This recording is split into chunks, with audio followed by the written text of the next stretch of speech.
ஓம் சாந்தி. 18/5/2025 காலை முரளி. அவ்யக்த பாப்தாதா திருப்புதல் தேதி 25/3/2025.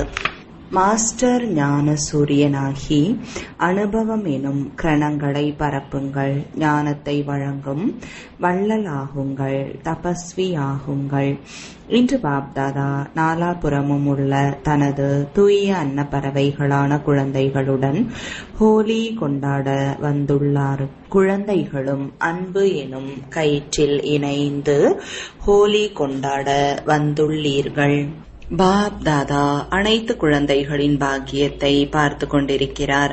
எவ்வளவு பெரிய பாக்கியம்! எந்த அளவிற்கு தூய்மையோ அந்த அளவிற்கு உயர்ந்த நிலை. கல்பம் முழுவதிலும் உங்களது பாக்கியத்தை விட உயர்ந்த பாக்கியம் வேறு யாருக்கும் கிடையாது. தங்களது பாக்கியம் என்னவென தெரிந்துள்ளீர்களா? நிகழ்காலத்திலும் பரமாத்மாவின் பராமரிப்பு, பரமாத்மாவின் கல்வி, பரமாத்மாவின் வரதானங்களால் வளர்கின்றீர்கள். நாளையும் உலக ராஜ்ய அதிகாரி ஆகின்றீர்கள். ஆகவே வேண்டும், நம்பிக்கை உறுதியானது. பிறகும் பூஜைக்குரியவர் ஆகும் பொழுது உன்னத ஆத்மாக்களான உங்களது பூஜை விதி பூர்வமானது. வேறு யாருக்கும் அப்படி நடப்பது இல்லை. ஆக நிகழ்காலம், எதிர்காலம் மற்றும் பூஜ்ய சொரூபத்தில் மிக மிக உயர்ந்தவர்களே உங்களுடைய ஜட சித்திரங்களுக்கும் கூட ஒவ்வொரு செயலுக்கும் பூஜை நடைபெறுகிறது. அநேக தர்மபிதா மகான் ஆத்மாக்கள் உள்ளனர். ஆனால் இவ்வாறு விதி பூர்வமான பூஜை உயர்ந்ததிலும் உயர்ந்த பரமாத்மாவின் குழந்தைகளான உங்களுக்கே நடைபெறுகிறது. ஏனென்றால் இப்பொழுது ஒவ்வொரு செயலையும் கர்மயோகியாகி விதி பூர்வமாக செய்வதன் பலனாக விதிபூர்வமான பூஜை நடைபெறுகிறது. உயர்விலும் உயர்வான பகவான் குழந்தைகளான உங்களுக்கும் உயர்விலும் உயர்வான பிராப்தியை தருகிறார். ஹோலி என்றாலே தூய்மை, மிக மிக தூய்மை, மிக மிக உயர்வு. இந்த பிராமண வாழ்வின் அஸ்திவாரமே தூய்மைதான். எண்ணத்திலும் தூய்மையின்மை உயர்ந்த நிலையை பெறவிடாது. தூய்மையே சுகம், அமைதியின் பிறப்பிடம். தூய்மை அனைத்து பிராப்திகளின் சாவி. எனவே உங்களுக்கான ஸ்லோகன் இதுதான்: தூய்மையாக ஆகுக, யோகி ஆகுக. நினைவு சின்னமான ஹோலியிலும் பாருங்கள், முதலில் எரிக்கிறார்கள், பிறகு கொண்டாடுகிறார்கள். எரிக்காமல் கொண்டாடுவது இல்லை. தூய்மையின்மையை எரிப்பது யோக அக்னியால் தூய்மையின்மையை எரிக்கின்றீர்கள். இதன் நினைவாகவே அவர்கள் நெருப்பில் எரிக்கிறார்கள். எரித்த பிறகே தூய்மையடைந்து மகிழ்ச்சியில் கொண்டாடுகிறார்கள். தூய்மையின் நினைவாக சந்திப்பை கொண்டாடுகிறார்கள். ஏனென்றால் நீங்கள் அனைவரும் தூய்மையற்ற தன்மையை எரிக்கிறீர்கள். பரமாத்மாவின் தொடர்பால் செந்நிறமாகின்றீர்கள். அப்பொழுது அனைத்து ஆத்மாக்கள் குறித்து சுபபாவனை, சுபமான விருப்பங்களுடன் சந்திப்பை கொண்டாடுகிறீர்கள். இதன் நினைவாகவே மங்களகரமான சந்திப்பாக கொண்டாடுகிறார்கள். எனவே பாப்தாதா குழந்தைகள் அனைவருக்கும் இதையே நினைவூட்டுகிறார். எப்பொழுதும் ஒருவருக்கொருவர் ஆசீர்வாதங்களை கொடுங்கள், ஆசீர்வாதங்களை பெறுங்கள். தனது ஆசீர்வாதங்கள் எனும் சுபபாவனையுடன் மங்களகரமான சந்திப்பை கொண்டாடுங்கள். ஏனென்றால் ஒருவர் உங்களுக்கு சாபமே கொடுத்தாலும் அவர் தூய்மையின்மைக்கு வசமாகி உள்ளார். ஒருவேளை நீங்கள் சாபத்தை மனதில் வைத்து இருப்பீர்கள் என்றால் மகிழ்ச்சியாக இருப்பீர்களா? சுகம் பெறுவீர்களா? மாறாக ஏன், என்ன, எப்படி, யார் எனும் வீண் எண்ணங்களின் வரிசையால் துக்கத்தை அனுபவம் செய்வீர்களா? சாபம் பெறுவது என்பது தன்னையும் அமைதி இழக்கச் செய்து துக்கத்தை அனுபவம் செய்விப்பதாகும். அதனால் பாப் தாதாவின் ஸ்ரீமத்தான சுகத்தை கொடுங்கள், சுகத்தை அடையுங்கள். இதற்கு ஊறு விளைவித்ததை போல ஆகிவிடும். ஆக குழந்தைகள் அனைவரும் வரங்களை பெறவும் வரங்களை கொடுக்கவும் கற்றுக்கொண்டீர்கள்தானே? கற்றுக்கொண்டீர்களா? உறுதிமொழி மற்றும் உறுதித்தன்மை. உறுதியுடன் உறுதிமொழி செய்க. சுகமே தருவேன் சுகமே பெறுவேன், ஆசிகளை தருவேன் ஆசிகளை பெறுவேன். உறுதிமொழியா? தைரியம் உள்ளதா? யாரிடம் தைரியம் உள்ளதோ இன்று முதல் வரங்களை தருவேன் வரங்களை பெறுவேன் எனும் திட சங்கல்பம் செய்வீர்களோ அவர்கள் கைகளை உயர்த்துங்கள். உறுதிதானே? உறுதி குறைந்துவிடக்கூடாது. காயானால் காயான பழத்தை பறவைகள் அதிகம் தின்றுவிடும். உறுதியே வெற்றியின் சாவி. அனைவரிடமும் சாவி உள்ளதா? சாவி பத்திரமாக இருக்கிறதா? மாயை திருடிவிடவில்லை தானே? அதற்கும் சாவி மிகவும் பிடிக்கும். எப்பொழுதும் இந்த எண்ணத்தை நினையுங்கள், மறந்து விடாதீர்கள். நினைவில் வையுங்கள். நான் செய்தே தீருவேன் செய்தே தீருவேன் ஆகியே தீருவேன் நடந்தே தீருவேன் நடந்தே தீரும். இதனை நம்பிக்கை புத்தி வெற்றி அடைவது என்று சொல்லப்படுகிறது. நாடகம் வெற்றியாகவே அமைக்கப்பட்டுள்ளது. திரும்ப செய்தால் மட்டும் போதும். இது ஏற்கனவே அமைக்கப்பட்ட நாடகம் மீண்டும் திரும்ப நடக்கிறது. கடினமா? அவ்வப்பொழுது கடினமாகிறதா? ஏன் கடினமாகிறது? தானாகவே சுலபமானதை கடினமாக்கி விடுகிறீர்கள். சிறிய தவறு செய்து விடுகிறீர்கள் தெரியுமா? அது என்ன தவறு? பாப்தாதாவிற்கு அந்த சமயத்தில் இரக்கம்தான் வருகிறது. என்ன சொல்வது? அன்பு ஏற்படுகிறது. என்ன அன்பு வருகிறது? ஒரு புறம் பாபா என்னுடன் இணைந்துள்ளார் என்று சொல்கிறீர்கள். உடன் அல்ல, என்னுடன் இணைந்துள்ளார். இணைந்துள்ளாரா? இரட்டை அயல் நாட்டவர்கள் இணைந்தேயுள்ளார். பின்னால் அமர்ந்திருப்பவர்கள் பாபா இணைந்துள்ளாரா? கேலரியில் அமர்ந்திருப்பவர்களுடன் இணைந்துள்ளாரா? நல்லது. இன்று மதுபன் வாசி, பாண்டவ பவன், ஞான சரோவர் இங்கு உள்ளவர்களும் கூட தனி அறையில் கேட்டுக்கொண்டிருப்பதாக பாப்தாதாவிற்கு செய்தி கிடைத்தது. அவர்களிடம் பாப்தாதா கேட்கிறார், பாப்தாதா இணைந்து உள்ளாரா? கை உயர்த்துகிறார்கள். சர்வசக்திவான் பாப்தாதாவே இணைந்திருக்கும் பொழுது பிறகு ஏன் தனியே செல்கிறீர்கள்? நீங்கள் பலவீனமாகவே இருந்தாலும் கூட பாப்தாதா சர்வசக்திவான் அல்லவா? தந்தையை விட்டு தனித்திருக்கும் பொழுதுதான் பலவீனம் அடைகிறீர்கள். இணைந்தே இருங்கள். பாப்தாதா ஒவ்வொரு குழந்தைகளுக்கும் ஒவ்வொரு நேரமும் உதவியாளராக இருக்கிறார். சிவபாபா பரம்தாமத்திலிருந்து ஏன் வந்தார்? எதற்காக வந்துள்ளார்? குழந்தைகளுக்கு உதவி செய்யவே வந்துள்ளார். பாருங்கள், பிரம்மா பாபாவும் பூத உடலை விடுத்து எதற்காக ஒளி உடலை எடுக்கிறார்? மானுடலை விட ஒளி உடலில் மிக அதிகமாகவே உதவி செய்ய முடியும். பாப்தாதாவே உதவி செய்ய முன்வரும் பொழுது நீங்கள் ஏன் தனித்து இருக்கிறீர்கள்? கடின உழைப்பை ஏன் மேற்கொள்கிறீர்கள்? 63 பிறவிகளாக உழைத்தீர்கள். அந்த உழைக்கும் சம்ஸ்காரம் இன்னும் இருக்கிறது. அன்பில் இருங்கள். அன்பில் ஒன்றிப்போய் விடுங்கள். அன்பு உழைப்பை களைவது. உழைப்பு நன்றாக உள்ளதா? பழக்கத்தில் ஊறிவிட்டீர்களா? சகஜ யோகிதானே பாப்தாதா முக்கியமாக பரம்தாமத்திலிருந்து குழந்தைகளுக்காகவே பரிசு கொண்டு வந்துள்ளார். என்ன பரிசு தெரியுமா? உள்ளங்கையில் சொர்க்கத்தை கொண்டு வந்துள்ளார். உங்களது சித்திரமும் உள்ளதுதானே. குழந்தைகளுக்காகவே ராஜ்ய பாகியத்தை கொண்டு வந்துள்ளார். எனவே பாப்தாதாவிற்கு கடின உழைப்பு விருப்பமில்லை. பாப்தாதா ஒவ்வொரு குழந்தையையும் உழைப்பிலிருந்து விடுபட்டு அன்பில் மூழ்கிய நிலையை பார்க்க விரும்புகிறார். ஆகவே உழைப்பு எனும் மாயையின் யுத்தத்திலிருந்து விடுபட சங்கல்பம் மூலமாக எரிப்பீர்களா? எரிப்பது என்றால் பெயர் அடையாளம் கூட அழிந்துவிடும். எந்த பொருளையும் எரித்தால் பெயர் உருவம் அழிந்தே போகும் அல்லவா? அவ்வாறு ஹோலி கொண்டாடுவீர்களா? கையை அசைக்கின்றீர்கள். பாப்தாதாவும் கையை பார்த்து மகிழ்கின்றார். ஆனால் என்பது கூடாதுதானே. மனமெனும் எனும் கையை அசையுங்கள். இந்த கையை அசைப்பது மிக எளிது. மனதால் ஏற்றுக்கொண்டால் செய்தே ஆக வேண்டும். சந்திக்க வந்துள்ளார்கள், கை உயர்த்துங்கள். இரட்டை அயல் நாட்டவரும் உள்ளனர். இப்பொழுது முதன்முறையாக வந்துள்ளவர்களுக்கு முக்கியமாக பாப்தாதா நீங்கள் தனது பாக்கியத்தை உருவாக்கி அமைக்க வாழ்த்துக்களை தெரிவிக்கிறார். ஆனால் இந்த வாழ்த்தை நினைவில் வையுங்கள். இப்பொழுது உங்கள் அனைவருக்கும் இறுதியாக வந்தாலும் விரைவாக செல்வதற்கான வாய்ப்பு உள்ளது. ஏனென்றால் முடிவு இன்னும் வெளிப்படவில்லை. ஆக இறுதியாக வந்தவர்களும் முதலில் வந்தவர்களின் இறுதியில் வந்துள்ளீர்கள் தானே.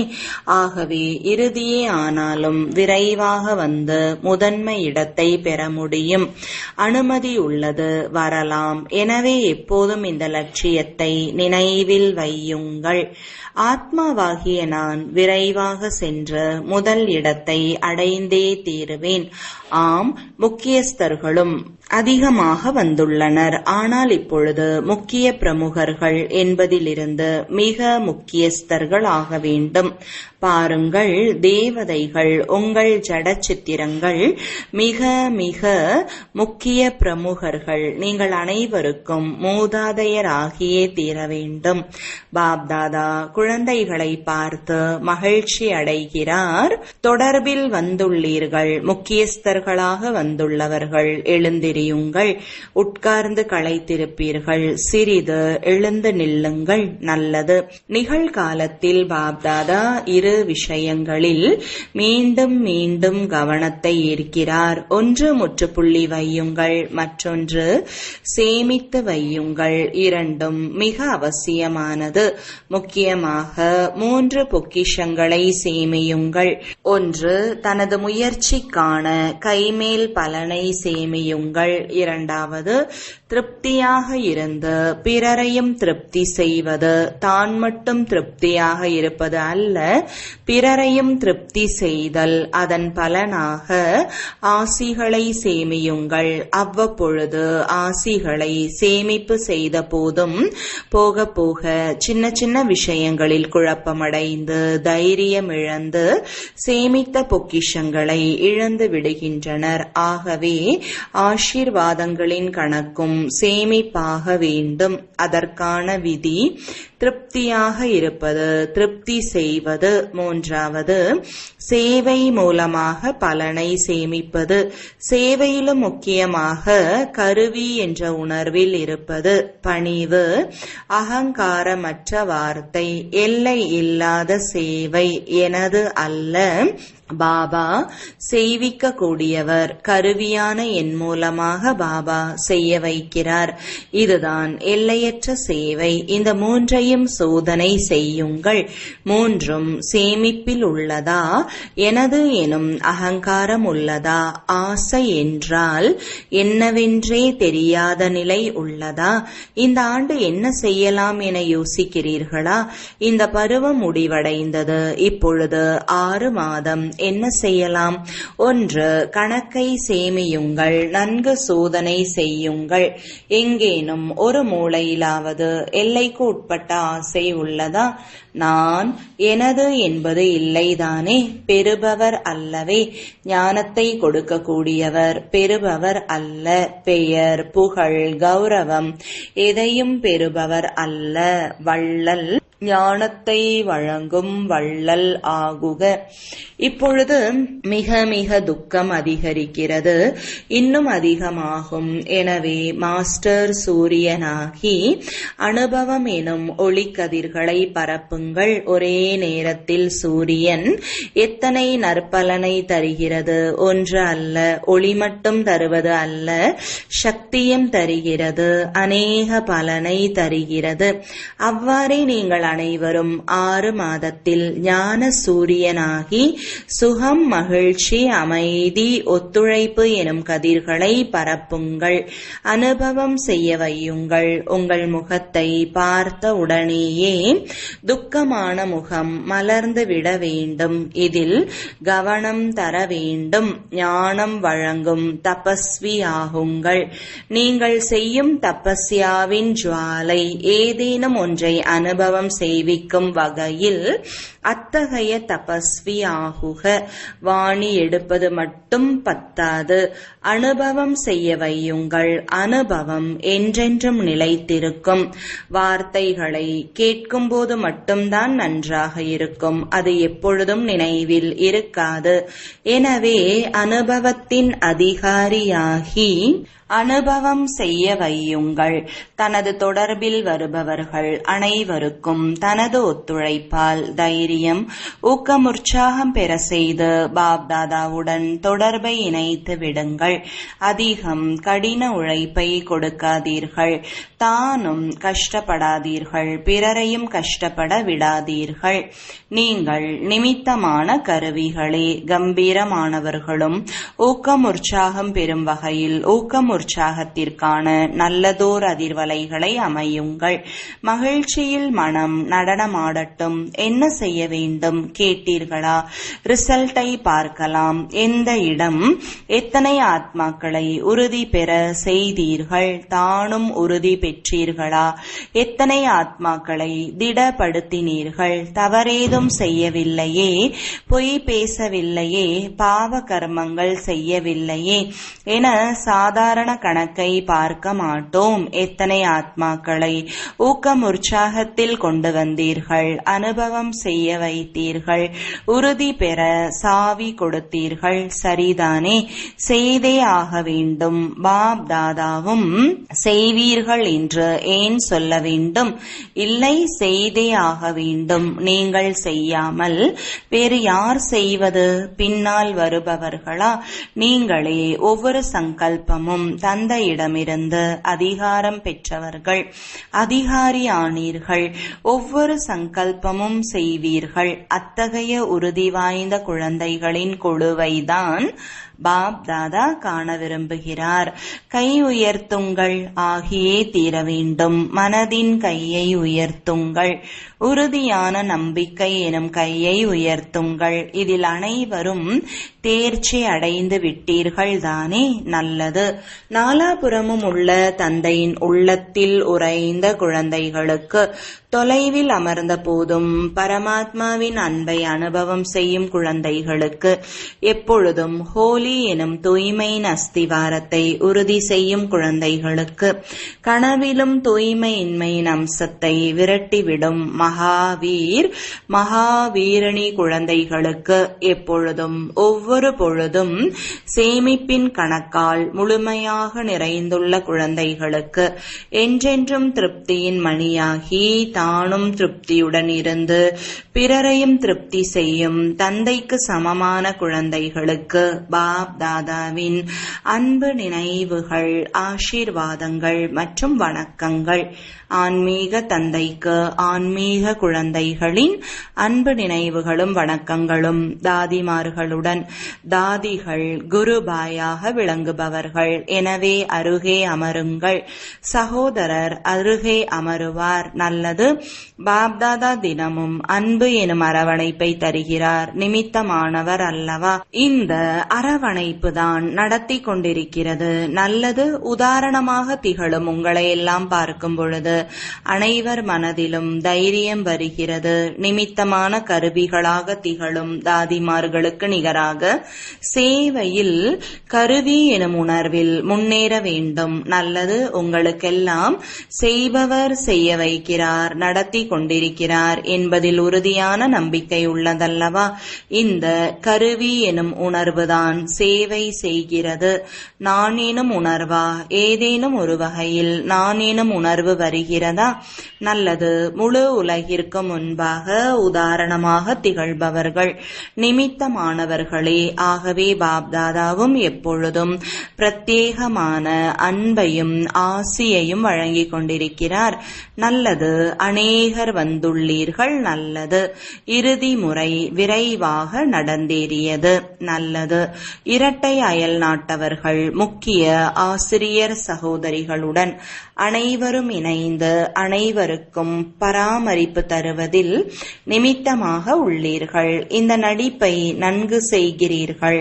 தானும் புத்துணர்வு பெற்று பிறரையும் புத்துணர்வு பெற செய்கிறீர்கள். நன்கு நிகழ்ச்சிகளை செய்கிறீர்கள். பாப்தாதாவிற்கு பிடித்துள்ளது. தான் முதலில் புத்துணர்வு அடையும் பொழுதுதான் பிறருக்கு புத்துணர்வை கொடுக்க முடியும். மிக நல்லது.